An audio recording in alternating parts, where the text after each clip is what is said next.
বর্তমানে যে কয়েকটা ঘটনা বাংলাদেশে ঘটেছে, এই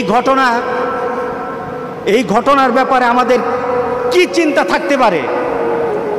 আমি তো যদি মোমেন দাবি করি, আমি যদি মোমেন দাবি করি, তাহলে আমাকে চিন্তা করতে হবে আমার কোনো বোন, আমার কোনো মুসলমান মোমেনা যদি লাঞ্ছিত হয়, আমি আমার মেয়ের দিকে তাকিয়ে চিন্তা করব আমার মেয়েটা যেন লাঞ্ছিত হয়ে গেছে।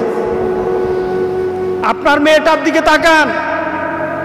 আজকে যারা ধর্ষণ, এই মামলার ব্যাপারে, ধর্ষণের ব্যাপারে যারা কথা বলে না, আমি আপনাদেরকে বলি আপনার মেয়ের দিকে তাকিয়ে তাকিয়ে চিন্তা করুন, আপনার মেয়েকে যদি কেউ ধর্ষণ করে আপনার কলিজায় কতটুকু লাগবে?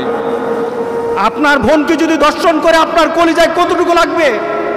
আপনার মাকে যদি কেউ ধর্ষণ করে আপনার কলিজায় কতটুকু লাগবে? আপনি যদি মুসলমানের বাচ্চা হয়ে থাকেন, আপনার ঈমান যদি থাকে, তাহলে আপনার কলিজায় তেমনই ব্যথা লাগা দরকার আরেকজনের মেয়েকে ধর্ষণ করলে যেমন হওয়া দরকার। কথা ঠিক আছে কিনা বলেন?